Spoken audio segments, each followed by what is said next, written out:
சூர்யா, இங்க இது கடும் பேரிடராக அறிவிக்கணும் அப்படிங்கிற ஒரு கோரிக்கை வைக்கப்படுகிறது. அதே நேரத்தில் தமிழ்நாடு நிதியமைச்சர் என்ன சொல்றாரு அப்படின்னா, திமுக அரசையும் அல்லது முதலமைச்சர் மு.க. ஸ்டாலினையும் இங்கு குறை சொல்வதாக நினைத்து ஒட்டுமொத்தமா தமிழ்நாட்டு மக்களையே அவமானப்படுத்தும் விதமாக மத்திய நிதியமைச்சர் பேசுகிறார். அது ஏற்கத்தக்கதல்ல. நாங்க பாதிப்பின் அடிப்படையில் தான் நிவாரணம் கேட்பதோ அல்லது நடவடிக்கைகளை மேற்கொள்வதோ செய்யறோம் அப்படிங்கிற ஒரு விளக்கத்தை கொடுக்கிறார்.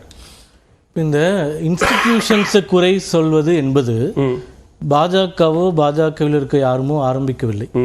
சென்னை மழை வரும்போது திரு அண்ணாமலை அவர்கள், எங்களுடைய மாநில தலைவர், முதலமைச்சர் மீதும் பேரிடர் அமைச்சர் திரு KKSSR ராமச்சந்திரன் அவர்கள் மீதும் எல்லார் மேலேயும் நிறைய குறைகள் சொன்னார். ஆனா சென்னை மாநகராட்சியை பாராட்டி ஒரு அறிக்கையை விட்டார். மாநகராட்சியில் துப்புரவு பணியாளர்கள், தூய்மை பணியாளர்கள், EB ஆஃபீஸர்ஸ் இவர்கள் எல்லாம் எவ்வளோ கடுமையாக வேலை செஞ்சு நிலைமையை மீட்டாங்க அப்படின்னாங்க. அப்போ அரசியல்வாதிகளை தாக்குகிறோம், ஏனென்றால் முன்னேற்பாடுகள் செய்யவில்லைன்னு. நாங்கள் ஒன்றும் EB டிபார்ட்மெண்ட் இப்படி பண்ணிடுச்சு, கார்பரேஷன் இப்படி பண்ணிட்டாங்கன்னு எந்த ஒரு இன்ஸ்டிடியூஷனுமே அட்டாக் பண்ணல.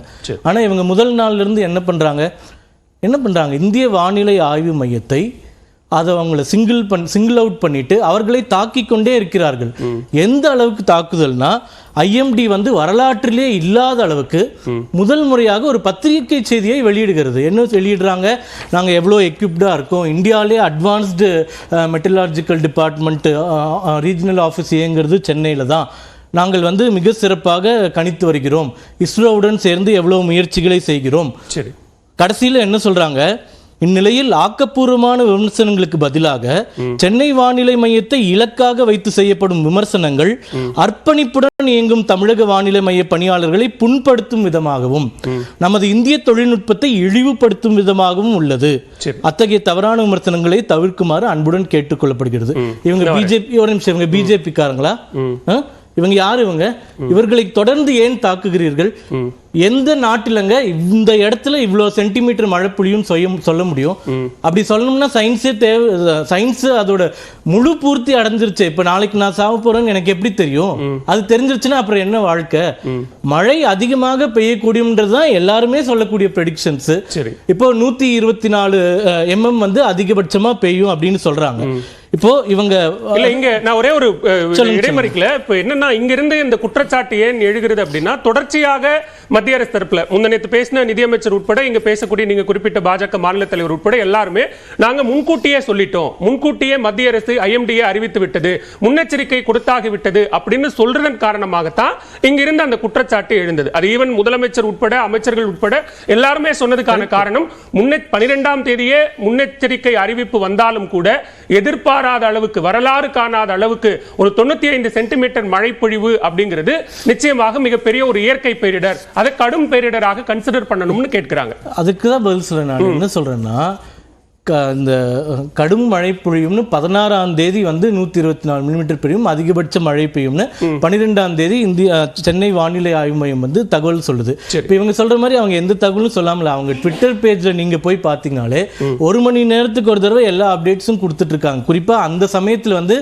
நிறைய டோசியர்ஸ் பொதுவெளியில் ரிலீஸ் பண்ணியிருக்காங்க, அரசாங்கங்களுக்கு கொடுத்துருக்காங்க. இப்போ இந்த அதிகபட்ச மழை பத்தி பேசுறோம் இல்லைங்களா? இப்போ 124 உதாரணமா ஒன்று சொல்லியிருக்காங்கன்னா, அருப்புக்கோட்டையில் 85 பொழிஞ்சிருக்கு, விருதுநகரில் 92, திருச்செந்தூரில் இவ்வளோ, ராம்நாட்டில் 54, இந்த மாதிரி ஒரு இடத்துலையும் பதிவு செய்யப்பட்டிருக்கிறது. சில இடங்களில் மிக அதிகமாக பொழிந்திருக்கிறது. ஃபார் எக்ஸாம்பிள், பாளையம் கோட்டையில் 260, சாத்தான்குளத்தில் 425, திருச்செந்தூரில் 606, கன்னியாகுமரியில் 173.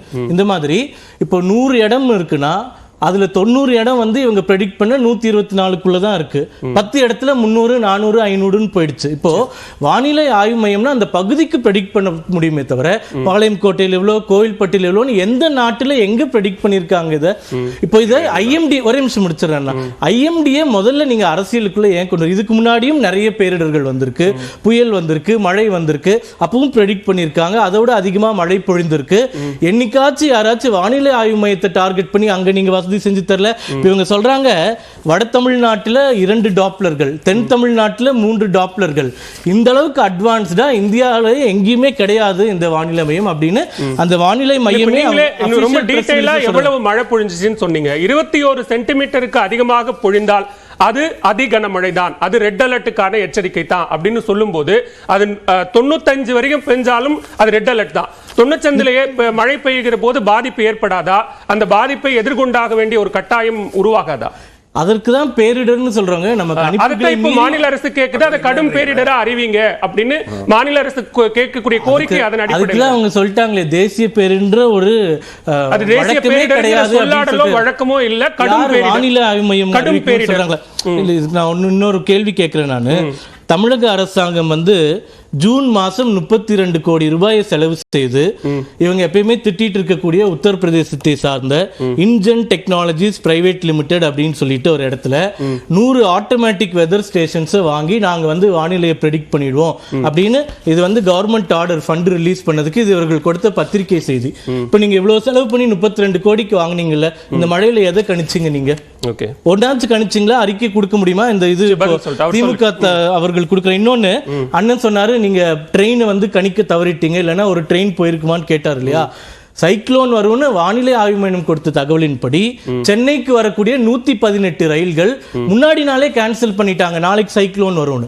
அதே மாதிரி தென் தமிழ்நாட்டில் 18 ட்ரெயின்களை கேன்சல் பண்ணிட்டாங்க. அப்போ அந்த ஆய்வு மையம் கொடுக்கக்கூடிய தகவலின் அடிப்படையில் இவ்வளோ கேன்சலேஷன் நடந்திருக்கு. ஒரே ஒரு ட்ரெயின் போய் மாட்டிக்குச்சு. ஏன்னா அந்த ப்ரெடிக்ஷன் ரயில்வேயும் பண்ணவில்லை, நம்மளும் பண்ணவில்லை, யாருமே பண்ணவில்லை. அது ஒரே ட்ரெயின் அப்படின்னாலும் அதை நம்ம தவிர்த்துட்டு கடந்து போக முடியாது. அதான் நம்ம ப்ரெடிக்ஷனை தாண்டி போயிடுச்சுன்னு சொல்றேன். 800 பயணிகள் கிட்டத்தட்ட 3 நாட்கள் நம்ம பிரெடிக்ஷனை தாண்டி போயிடுச்சு. நம்ம ஒன்னு ஃபெயில் ஆகும்போது தென் தமிழ்நாட்டுல 18 சென்னையில 118 சக்சஸ் ஆயிருக்குன்றதை எடுத்து காட்டுறதுக்காக சொல்றேன். அது தவறிட்டோம்னு சொல்லி இன்னும் ஒரே ஒரு விமர்சனங்களுக்கு பதில் சொல்லிவிடுகிறேன். இப்ப இந்த இதுக்கு மத்திய அரசு கம்மியா கொடுத்துருச்சு, ஜாஸ்தியா கொடுத்துருச்சுன்னு சொல்றாங்க. இது பினான்ஸ் கமிஷன் ரிலீஸ் பண்ண தரவுகள் அபிஷியலா எடுத்துட்டு வந்திருக்கேன். 10 ஆண்டு காங்கிரஸ் காலத்துல பேரிடர் நிவாரணமாக இந்த தமிழக அரசாங்கத்திற்கு யூபி அரசாங்கம் கொடுத்தது 4764 கோடி. கடந்த 9 ஆண்டு கால மோடி அரசுல 10,252 கோடி ரூபாய் நிவாரணமாக கொடுத்திருக்கிறோம். அதே போல குஜராத்துக்கு 1000 கோடி கொடுத்துட்டீங்க, இங்க கொடுக்கல. இது மாதிரி இவர்கள் செய்யக்கூடிய தவறான பிரச்சாரம். குஜராத்ல 1000 கோடி கொடுக்கப்பட்ட ஆண்டுல ஸ்டேட் டிசாஸ்டர் ரிலீஃப் ஃபண்ட்ல அவங்களுடைய பேலன்ஸ் 0. அதனால ஒண்ணுமே கொடுக்க முடியலன்னு நேஷனல் டிசாஸ்டர் ரிலீஃப் ஃபண்ட்ல இருந்து எடுத்து 1000 ரூபாய் கொடுத்தாங்க. ஆனா தமிழ்நாட்டுல இந்த வருட ஸ்டார்டிங்ல 830 கோடி ரூபாய் நம்மளுடைய ஒரே ஒரு கிளாரிபிகேஷன் மட்டும் நான் கேட்க விரும்புறேன். அது பேரிடர் நிவாரண நிதிக்காக மாநில அரசுகளுக்காக ஒதுக்கப்படுற நிதியையும் சேர்த்து சொல்றீங்கன்னு நினைக்கிறேன். 2015 மழை வெள்ளத்திலிருந்து ஒட்டுமொத்தமா இடையில ஏற்பட்ட புயல் வெள்ள பாதிப்பு, மழை வெள்ள பாதிப்பு, வறட்சி, இது எல்லாத்துக்கும் சேர்த்து மத்திய அரசிடம் தமிழ்நாடு அரசு தரப்பிலிருந்து கோரப்பட்ட நிதி என்பது 1,27,654 கோடி. 5,884 கோடி தான். நான் என்ன கேட்கிறேன், மீதி 30 மாநிலத்துக்கும் கேட்கறது எல்லாம் கொடுத்துட்டு இங்க கொடுக்காம இருக்காங்களா? ஒரு உதாரணம், குஜராத்ல டவுகே புயல்னு ஒண்ணு வந்துச்சு. மாநில அரசாங்கம் 19,836 கோடி கேட்டாங்க. இப்ப மோடி அரசு அவர் மாநிலன்றதுனால 19,000 கோடி எடுத்து கொடுத்துட்டாங்களா? இல்லையே, 1000 கோடி மட்டும் தான் கொடுத்தாங்க. அதற்கு பிறகு மீதி கொடுத்துட்டாங்களே. எங்க கொடுத்தாங்க? அதெல்லாம் கொடுக்கல. 1000 கோடி தான் அந்த டவுகே நிவாரணத்திற்காக மொத்தமாக மத்திய அரசாங்கம் கொடுத்த நிதி. அதனால தமிழகத்திற்கு மட்டும் கம்மியா குறைஞ்சது அப்படின்ற அந்த ஃபால்ஸ் கேம்பெயின்ஸை நாங்க எதிர்க்கிறோம். இன்னொரு கருத்துக்கள் இருக்கு. அப்புறம் பதில் சொல்லிடுங்க சுருக்கமா. நான் ரெண்டு விஷயத்தை மட்டும் நான் கிளாரிஃபை பண்றேன். இப்போ சைக்ளோன் பாக்தே அப்படின்னு ஒன்னு சொன்னாரு. அது 2021 மேல நடந்தப்போ அங்க இதே மாதிரி ஐஎம்டி ப்ரெடிக்ட் பண்ணாங்க. அங்க ஒரு பெரும் காற்று, ஒரு சைக்ளோன் அப்படின்றது வரப்போகுது அப்படின்னு சொல்லிட்டு. ஆனா அதோட ஸ்பீடை அவங்களால இதே மாதிரி தான் எக்ஸாக்டா எஸ்டிமேட் பண்ண முடியாது. அப்ப எல்லாருமே அவங்க சொன்னது என்ன, அதனால ஒரு 80 பேர் உயிரிழந்தார்கள். ஒரு பார்ஜ் P351 அப்படின்ற ஒரு பார்ஜ்ல 81 பேர் இறந்து போயிட்டாங்க. அந்த புயல் மாட்டிக்கிட்டு அந்த ONGC கம்பெனியோடைய பார்ஜ் அது. இது அப்போ அவர்கள் சொன்ன இதுவும் அதே தான். ஐஎம்டியில் இது சரியாக எங்களுக்கு சொல்லவில்லை. ஆனால் அவங்க ஒவ்வொரு 3 மணி நேரத்துக்கும் ஒரு முறை ஒரு புல்லட்டின் மாதிரி அவங்க கொடுத்துட்டு இருப்பாங்க. இப்போ நாங்கள் இப்போ அவர் நேரடியாக என்ன கேட்குறாருன்னா, நீங்கள் ஏன் இன்ஸ்டிடியூஷன்ஸை டார்கெட் பண்ணுறீங்க? நீங்கள் நாங்கள் அரசியல் ரீதியாக கேள்வி கேட்கிறோம். இப்போ என்னுடைய ஆரம்பத்தில் நான் பேசினது நான் கேட்டிங்கன்னா, yellow, orange, red alert and 20 சென்டிமீட்டர்ஸ்க்கு மேலே ரெயின். நாங்க இப்ப சொல்றது இதே தான் நான் இப்பயும் சொல்றேன். நான் நீங்க அந்த 20 சென்டிமீட்டர்ஸ் ரெயின்ன்றதை தாண்டி உங்களுடைய கட்டமைப்பை இன்னும் வலுப்படுத்த வேண்டும். அதே மாதிரி அவர் வந்து இன்னொரு கருத்து சொன்னார். நாங்க வந்து இது மாதிரி பொதுப்படையா தான் சொல்ல முடியுமே தவிர சென்னைக்கு எவ்வளோ அது மாதிரி சொல்றது தான் சார் ஐஎம்டி அப்படின்றதுடைய வேலையாவே இருக்கணும். நீங்க வந்து தமிழ்நாட்டுக்கு இவ்வளவு மழை பெய்யும் அதனால நீங்க ரெடியா இருக்கணும். நாங்க எங்க போய் ரெடி ஆகணும்? நாங்க எங்க, அதாவது தமிழ்நாட்டில் இருக்கிற எல்லா இடத்துலையுமே எங்களுடைய கட்டமைப்பு வந்து எல்லா இடத்துலையும் வந்து எஸ்டிஆர்எஃப் உடைய ஆட்களை வந்து ஒவ்வொரு மாவட்டத்துக்கும் அனுப்ப முடியுமா?